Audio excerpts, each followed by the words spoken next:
नमस्कार। वक्त हुआ है मसला का और मैं हूं आपके साथ गौरव राजेंद्र। हरियाणा में नगर निगम और नगर पालिका के चुनाव को लेकर भी मुख्यमंत्री ने कहा कि सरकार पूरी तरह से तैयार है और अब तो निर्णय चुनाव आयोग को करना है।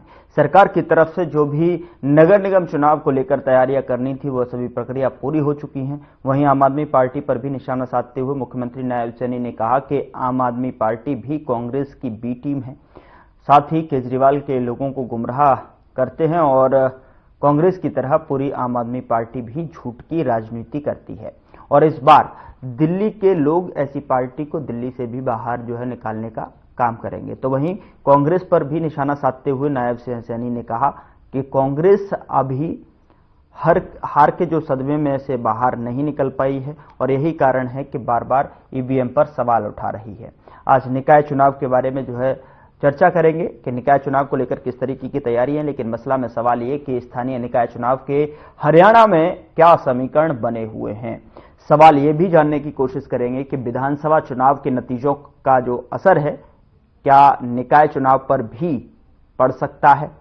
ये महत्वपूर्ण सवाल यहां पर हमारे साथ पैनल होगा, उनसे जानने की कोशिश करेंगे कि हरियाणा में जो निकाय चुनाव का रण है वो किस तरीके से समीकरण की ओर इशारा करता हुआ नजर आ रहा है। जैसे कि मुख्यमंत्री की तरफ से कहा जा रहा है कि उनकी तैयारी पूरी है।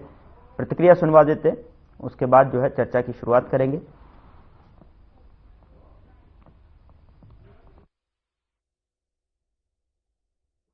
नगर निगम चुनाव पेंडिंग चल रहा है। जल्दी हमारी तैयारी पूर्ण है और जल्दी ही जो ही इसकी फॉर्मेलिटीज पूरी हो जाएगी हम जितना जल्दी हो सके उतना जल्दी निगम के चुनाव कराने के लिए तैयार हैं। हमारी पूर्ण तैयारी है।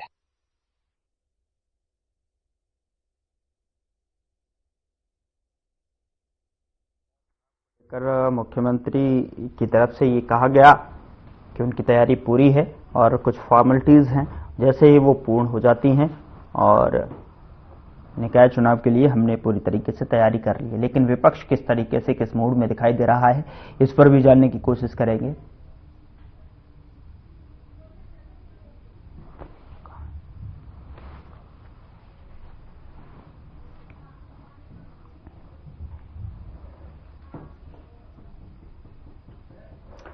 चर्चा की शुरुआत करते हैं, उससे पहले मेहमानों का परिचय आपसे करा देते हैं। हमारे साथ कमल हांडा जी हैं, कांग्रेस प्रवक्ता के तौर पर हमारे साथ जुड़ रही हैं, बहुत स्वागत है मैम आपका। रामराजी शर्मा जी हैं, बीजेपी प्रवक्ता के तौर पर हमारे साथ जुड़ रहे हैं, बहुत स्वागत है सर आपका भी। और नरेश शर्मा, प्रवक्ता आम आदमी पार्टी की तरफ से हमारे साथ जुड़े हुए हैं, बहुत स्वागत है सर आपका भी। लेकिन चर्चा की शुरुआत सबसे पहले कमल जी मैं आपसे करना चाहूंगा। जिस तरीके से भाजपा लगातार एक्टिव मोड में दिखाई दे रही है, तो क्या आपने अभी सुना बाइट में, लेकिन क्या विपक्ष कितनी भूमिका में नजर आ रहा है यहाँ पर, क्या समीकरण दिखाई दे रहे हैं नगर निकाय चुनाव को लेकर अगर बात की जाए तो? गौरव जी आपको नमस्कार, आपका चैनल देखने वालों को भी नमस्कार और पैनलिस्ट को भी नमस्कार। फूल लगाने वाले को ही फूल उखाड़ते देखा है, फूल लगाने वाले को ही फूल उखाड़ते देखा है, मैंने हक की बात करने वालों को ही हक मारते देखा, जैसे भाजपा वाले करते हैं। ठीक है जी, और कुछ कहना चाहूंगी साथ में। पैसे वालों की चमचागिरी करते हैं ये दुनिया साहब, ये भाजपा के जो प्रवक्ता चाटुकार प्रवक्ता हैं, भ्रष्ट जुमलेबाज प्रवक्ता भी पैसे वालों की चमचागिरी करते हैं ये साहब, वरना रिश्तेदार तो भिखारियों के लिए होते हैं। और एक चीज कहना चाहती हूँ मैं, चलिए बस इसी से ही कर देते हैं। तो बात ऐसी है सर कि निकाय चुनाव के लिए जो आपके नायब सैनी ने, जिनको कोई काम नहीं है, बेला बंदा मुख्यमंत्री बना फिरता है, काम कुछ है नहीं, कांग्रेस पर कटाक्ष हम तैयार हैं। कौन मूर्ख कहता है कि कांग्रेस तैयार नहीं है? पहली बात तो मैं ये पूछना चाहूंगी, कौन मूर्ख कहता है कि कांग्रेस तैयार नहीं है? और अभी ये भी आपने खबर सुनाई, दिल्ली में भी सरकार बनाएंगे भाजपा वाले, यानी कि इनकी ईवीएम को लेकर और इलेक्शन कमीशन को लेकर तो मिली भगत तो है ही है, इसमें तो सारी जग जाहिर बात है, देश में ही नहीं, इसके ऊपर अब जन आंदोलन में धीरे धीरे खड़ा हो रहा है। ये आपको भी पता है, ये हमें कहते हैं हम सदमे में हैं या ये है वो है, लेकिन ये देखिए ना, 39.2% हमें वोट मिला, इनको 39.8% मिले, यानी कि 0.1% का भी फर्क नहीं है वोट का। 1% का भी फर्क नहीं है, लेकिन सीटों में 11 का फर्क पड़ गया। साइट हैंग हो गई, 7% का वोट घपला हो गया, 14 लाख वोटों का वोट घपला हो गया। तो दिल्ली में भी सरकार बनाएंगे तो ईवीएम और इलेक्शन कमीशन पर मुझे लगता है इनका पूरा भरोसा है। ठीक है, पहली बात। तैयारी सबकी है सर। और ये जो सीएम ने कहा फॉर्मेलिटीज, मैं उच्चारण देख रही थी मुख्यमंत्री का कि क्या बाय गॉड, कैसे कैसे हमारे देश की सबसे बड़ी विडंबना यही है कि सही स्लॉट में सही बंदे नहीं है। फॉर्मेलिटी कभी रहती है क्या? अभी मशीनों की तैयारी भी पूरी नहीं हुई होगी। पहले तो कह रहे थे 6 महीने बाद कराएंगे, अब कहते हैं दिसंबर जनवरी में करवा ले। उसमें क्या है, वो तो जो इलेक्शन कमीशन तो ही नहीं, कहीं कहने पर ही चलेगा जो भी उसने करना है।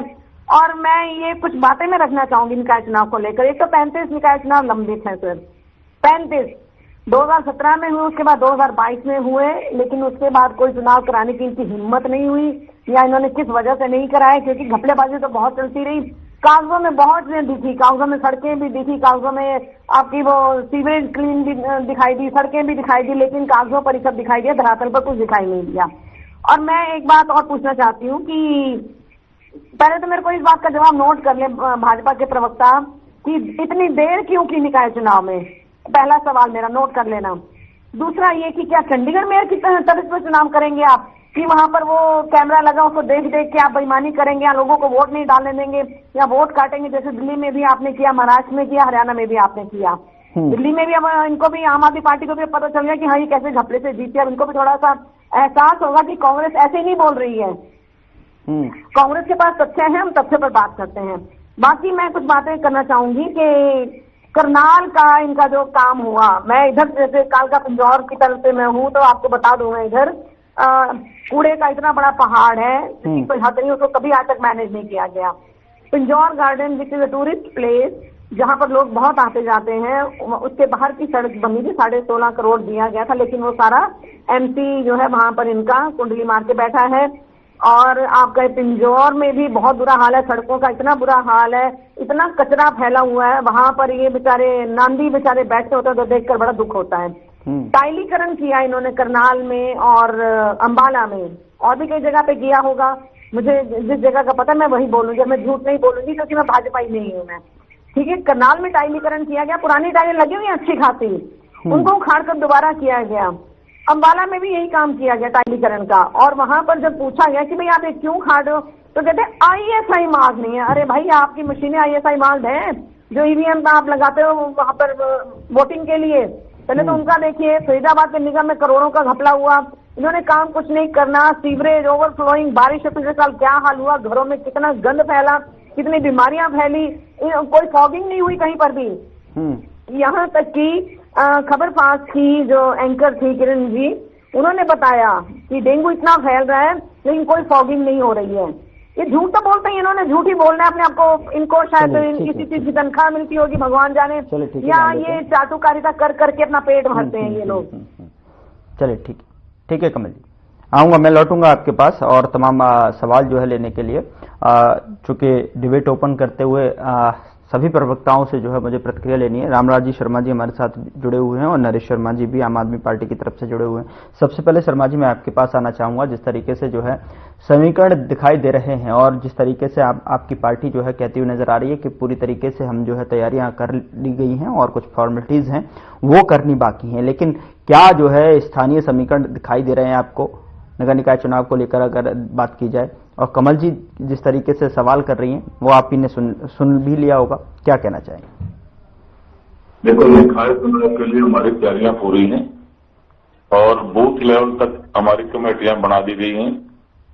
हमारा संगठन बहुत मजबूत है और हमारे माननीय मुख्यमंत्री जी की स्टेटमेंट आपने सुनी थी, अभी माननीय प्रदेश अध्यक्ष जी की भी स्टेटमेंट आपने सुनी थी। हम तैयार हैं, हमारी तैयारियां पूरी हैं। और बाकी चुनाव आयोग का काम है चुनाव करवाना है। चुनाव आयोग जब भी चुनाव करवाएगा हम तैयार हैं और निश्चित रूप से जीत हमारी होगी।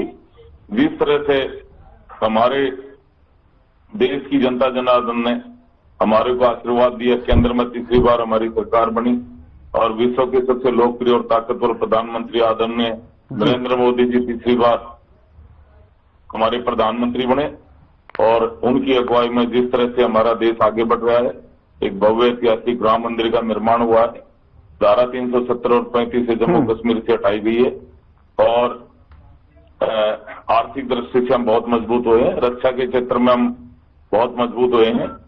हरियाणा में भी हमारी सरकार ने बहुत अच्छा काम किया है और जिस हिसाब से जनता जनार्दन ने हमारे को आशीर्वाद दिया है, तीसरी बार हमारी सरकार बनी है और बहुत ही लोकप्रिय मुख्यमंत्री जो जन जन के चेते हैं, छत्ती बरादरी के मसीहाए हैं, युवाओं के हृदय सम्राट एवं प्रेरणा स्रोत हैं और जिस तरह से जनता ने दोनों हाथों से उनके सिर पर हाथ रखा है और आपके चैनल के माध्यम से भी मैं जनता का हार्दिक आभार प्रकट करता हूं और जनता को विश्वास दिलाता हूं जो हमने संकल्प पत्र में संकल्प लिया है, जो हमने वायदे किए हैं, एक एक वायदे को हम पूरा करेंगे।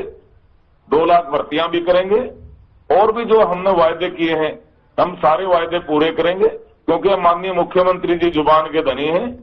जो कांग्रेस की भर्ती रोको गैंग ने लगभग 25,000 युवाओं की भर्ती रुकवा दी थी, माननीय मुख्यमंत्री जी हमारी पार्टी द्वारा अगले मुख्यमंत्री भी घोषित किए गए थे और उनकी अध्यक्षता में चुनाव लड़ने की घोषणा हमारे चाणक्य जो बहुत ही लोह पुरुष के नाम से विख्यात हैं, सरदार पटेल जी के बाद में सबसे मजबूत गृह मंत्री माने जाते हैं, आदरणीय अमित शाह जी ने हमारी प्रदेश कार्य समिति की बैठक में उनको अगला मुख्यमंत्री घोषित कर दिया था और ये भी कहा था कि आदरणीय नायब सिंह सैनी जी की अध्यक्षता में हम चुनाव लड़ेंगे और माननीय मुख्यमंत्री जी ने उस टाइम में वायदा किया था भाई हमारी सरकार बनेगी भगवान की कृपा से और सबसे पहले मैं हमारे ये बेरोजगार भाई बहने जिनकी भर्ती अटक गई है मैं इनको भर्ती करूंगा और इनका पहले रिजल्ट आउट करके जब ये ज्वाइन करेंगे उसके बाद में हमारी सरकार पदभार ग्रहण करेगी। मैं अपना पदभार बाद में ग्रहण करूंगा, पहले इन युवाओं को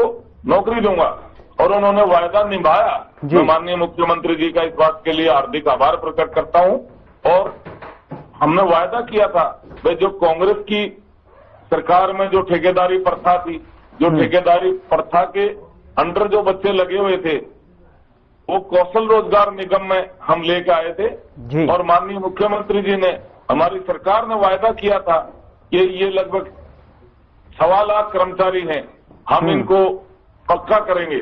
माननीय मुख्यमंत्री जी उनके पक्ष में एक स्पेशल विधेयक लेके आए और लगभग 1.25 लाख कर्मचारियों को उनका रिटायरमेंट तक रोजगार की गारंटी दी। मैं माननीय मुख्यमंत्री जी का इस बात के लिए भी हार्दिक आभार प्रकट करता हूं, उनका धन्यवाद करता हूं। और ऐसी वर्ग में वर्गीकरण, ऐसी समाज में एक अपना इसमें एक समाज है जो वंचित शोषित रह गया था, उसका ज्यादा मतलब उसकी तरफ कांग्रेस पार्टी ने ध्यान नहीं दिया था।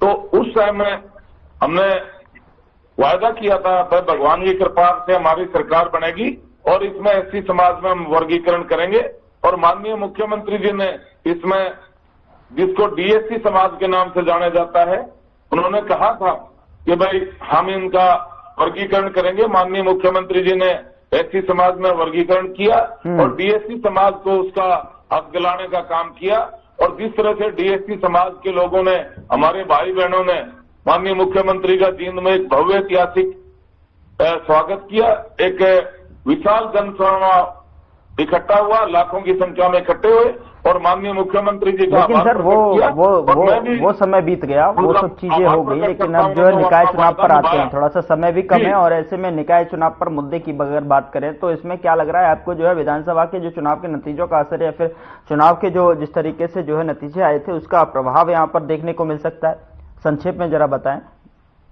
मैं आपको वही उसी टॉपिक पर आ रहा था। हाँ, तो जिस तरह से हमारी देवतुल्य जनता जनार्दन ने हमारे को आशीर्वाद दिया है, तीसरी बार हमारी सरकार बननी है, माननीय मुख्यमंत्री जी दूसरी बार मुख्यमंत्री बने हैं, तो हमारे को आशा ही नहीं, पूर्ण उम्मीद भी है देवतुल्य जनता जनार्दन के आशीर्वाद से वो निकाय चुनाव में भी हमारे को आशीर्वाद देगी और सभी नगर निगम में, नगर परिषद में और सभी में, नगर पालिका चुनाव में सभी में हमारी पार्टी जीत हासिल करेगी।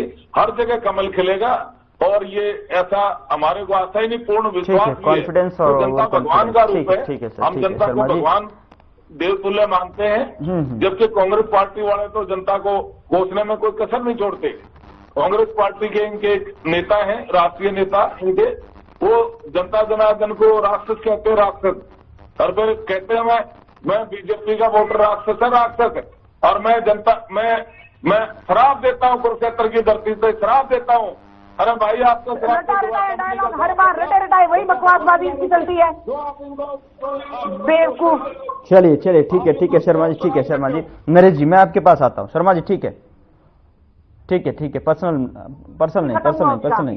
नहीं, ठीक है नरेश जी, मैं आपसे समझ, जो जनता की सेवा करेगा जनता उसी को आशीर्वाद देगी। सेवा कर रहे, लूट रहे हो। ठीक है, समय थोड़ा सा कम है इसलिए मुझे नरेश जी के पास आना पड़ रहा है। नरेश जी आप क्या समझते हैं, जिस तरीके से जो है तैयारी पूरी है और बस फॉर्मेलिटीज बाकी हैं, और ऐसे में क्या समीकरण कह रहे हैं, आपको क्या लग रहा है कि अभी बीते दिनों जिस तरीके से विधानसभा के चुनाव हमने देखे, क्या उसका प्रभाव जो है इस चुनाव पर भी देखने को मिल सकता है? नरेश। नमस्कार, आपके दर्शकों को सभी साथी करेंगे, सभी को नमस्कार। और जो आपने कहा कि ये जो चुनाव के लिए है, पहली बात तो ये क्लियर कर देते हमारी पार्टी की लाइन है कि हम जो है नगर निगम के जितने भी चुनाव है, नगर निकाय जो भी चुनाव है, वो सब आम आदमी पार्टी अपने अकेले दम पे लड़ेगी और हम किसी के साथ गठबंधन में कोई भी चुनाव नहीं लड़ रहे। और माननीय अध्यक्ष हमारे सुशील गुप्ता जी हैं और सांसद रहे हैं, उन्होंने भी आज कल आपने देखा था प्रेस कॉन्फ्रेंस के थ्रू बताया कि जहां पर भी हम सिंबल हमारा रहेगा और सिंबल पे लड़ेंगे, और जो भी हमारे कार्यकर्ता हैं जो पहले से बहुत मजबूती से पार्टी के साथ लगे हुए थे, उनको सबको हम मौका देंगे पूरी तरह से। जो मजबूत साथी है उनको हम पूरी तरह से मौका दे रहे हैं कि आप आइए नगर निगम के चुनाव, क्योंकि आपने बहुत मेहनत करी है। हम लोगों के बहुत से कार्यकर्ता हैं जो पहले के चुनाव जो उन्होंने 3 साल से ज्यादा डिले हो चुके हैं, उस चुनाव के अंदर वो तैयारी कर चुके थे और वो लोग हमारे साथ जो भी है मजबूती से साथ खड़े थे या जनता के मुद्दे उठाते रहे नगर निगम के। क्योंकि मेनली जो टास्क रहता है उनका कि गली नालियां, रोड, जो सीवरेज की समस्या है, ये सब समस्याओं को समाधान करवाते हैं नगर निगम के अंदर। उनके साथ ही जो अपनी आवाज उठाते रहे, जनता के बीच जाते रहे। और इनका तो भारतीय जनता पार्टी आपने देखा, पहले ही मैं जहां से आता हूँ फरीदाबाद, उसके अंदर पूरे हरियाणा का, पूरे देश के अंदर 200 करोड़ का घोटाला, ये आज तक उसके लिए जांच नहीं कर पाए। उसके अंदर बहुत ही शीर्ष अधिकारी रहते जो IAS रहे, वो भी इन्वॉल्व रहे उसके अंदर। उसके बाद में इनके नेता का, इनके मंत्री का नाम भी आया था, लेकिन आज तक इन्होंने डिस्क्लोज नहीं किया। ऐसे ही आपने देखा सोना के अंदर इन्होंने ये कैसे घोटाला करके अपने जो है नगर निगम का चुनाव जीता था, उसके अंदर भी इनको कोर्ट से डांट लगी। ऐसे ही बहुत सारे एग्जाम्पल्स हैं जो पूरे हरियाणा के अंदर, जिलों के अंदर ये चुनाव के अंदर कैसे धांधली करते हैं, या तो उनकी, क्योंकि कई बार देखा सोना वाले चुनाव के अंदर इनके अंदर मार्कशीट नहीं थी उनकी और कोर्ट के अंदर जाना पड़ा। ऐसे ही अपने कैंडिडेट पता नहीं कहाँ से घोटाले करके, और भी एग्जाम्पल्स रहेंगे जिसके अंदर ये, तो कहीं ना कहीं ये रिजल्ट हमारी जो पार्टी है पूरी तरह से मजबूत है। हम क्लियर इंडिकेशन है कि अकेले दम पे लड़ेंगे, सिंबल पे लड़ेंगे। और अभी कमल जी कह रही थी कि ये आम आदमी पार्टी को समझ में आएगा। आम आदमी पार्टी ने तो ये मुद्दा उठाया दिल्ली के अंदर कि जो फर्जी वोटर्स जो है ये कर रहे हैं, और जो भारतीय जनता पार्टी है जो वोट काट रही है, ये कभी कांग्रेस को, अगर ऑलरेडी आप भी चुनाव लड़ चुके हैं, अलग अलग स्टेट के अंदर चुनाव लड़े, अभी भी आपने जो चुनाव हारे हैं वहां भी चुनाव लड़े थे, ये मुद्दा तो आपको उठा देना चाहिए था। माननीय केजरीवाल जी ने उठाया। मैं आपसे भी ये पूछना चाहता हूँ कि आपकी पार्टी, अगर आपके अंदर पूछने का दम रखते हैं तो पूछिए अपनी पार्टी से, क्या आपने कार्यकर्ताओं को टिकट देंगे? आप सिंबल पे लड़ेंगे? कांग्रेस पार्टी अपने सिंबल पे लड़ना चाह रही है नहीं चाह रही है, इस बार ये पूछ के देखिए, अपने कार्यकर्ताओं के लिए पूछ के देखिए। हम आम आदमी पार्टी हार और जीत के लिए तो अलग, हम जीतने के लड़ेंगे और मजबूती से जो हमारे साथी कार्यकर्ता रहे उनको हम टिकट देंगे और वो लड़ेंगे चुनाव। क्योंकि जो जमीन के ऊपर मेहनत करता है दिखता है जनता को। क्योंकि हमारी जो गलतियां रही, हमने विधानसभा के अंदर जो हमारी थोड़ी सी गलतियां रही, उसके थ्रू जो जनता जो हमारे, हमने बहुत अच्छा संगठन खड़ा किया था, कहीं ना कहीं जो हमारी गलतियों को मान रहे हैं। और उसके अंदर जो है हम नगर निगम चुनाव के अंदर सभी को, क्योंकि आज भी, और ये जो अभी राजा राम जी कहते हैं, हमारी तैयारियां पूरी है और हमने ऑलरेडी आज भी मीटिंग के अंदर था, क्योंकि फरीदाबाद की जिम्मेवारी आपकी भी तैयारी पूरी है और मीटिंग की भी है। कांग्रेस कहाँ पर है और क्या कहना चाह रही है कमल जी? मैं एक छोटा सा जवाब दूंगी आम आदमी पार्टी के में दीजिए, समय थोड़ी सी हाँ जी, हाँ समय कम है और ऐसे में जो है कंप्लीट करना है। हाँ जी, इन्होंने कहा हमने मुद्दा नहीं उठाया। इनकी जानकारी के लिए बता दूं, अनभिज्ञ हैं ये, इनको पता नहीं है, इनको सिर्फ अपने दिल्ली और इधर का ही कुछ नॉलेज रहती है, बाकी एरिया की नॉलेज नहीं रहती इनको। हरियाणा में हमने कितनी इलेक्शन पिटीशन फाइल की है, 150 पिटीशन महाराष्ट्र से हो रही है, ठीक है। तो आप ये देखिए कि हमने सारे नांदेड़ में क्या हुआ, हर जगह क्या हुआ, वो हमने सबको बताया हमने, वो हमने सब कुछ लेके आया। लेकिन अफसोस की बात ये है कि इसने कहीं पर भी मीडिया में ये मुद्दा नहीं उठा, ये बड़े अफसोस की बात है। ठीक है। और दूसरी बात ये कि इनको मालूम नहीं, मैंने बताया जैसे नांदेड़ में हमारा प्रत्याशी को हारा हुआ बता रहे थे, मशीनों की घपलेबाजी तो करते ही हैं, ये इनको पता ही है। वो तो चंडीगढ़ के निकाय चुनाव में हमने देख लिया, एक मेयर के चुनाव के लिए जो इस हद तक गिर सकते हैं, तो आप सोचिए वो बाकी चुनावों में क्या क्या नहीं करते होंगे। 19 लाख मशीनें गायब है बेंगलोर से, आपको बता दूं मैं। 19 लाख मशीनें क्यों गायब है, कहाँ पर गई है, किसके कब्जे में है वो, तो किस जगह छुपा कर रखिए ताकि आप जब इलेक्शन आता है आप बदला बदली कर लेते हैं आप। दूसरी बात मैं कहूंगी, ये जो भाजपा का प्रवक्ता है, भ्रष्ट जुमलेबाज प्रवक्ता जो है, ये कितना झूठ बोलता है। इसको इसने एक बार भी नहीं कहा कि भाई यहाँ सीवरेज ओवरफ्लो होती है, सड़कें टूटी फूटी है। जी कमल जी, आपकी आवाज नहीं मिल पा रही मुझे, शायद टेक्निकल एरर मेरे को यहाँ पर दिखाई दे रहा है। फिलहाल जो है मुझे समय की भी पाबंदी है। ऐसे में जो है शर्मा जी आप मुस्कुरा रहे हैं, क्या कहना चाहेंगे? फाइनल कमेंट की तरफ मुझे बढ़ना पड़ रहा है। शर्मा जी 5 सेकंड। देखो मैं बताऊं,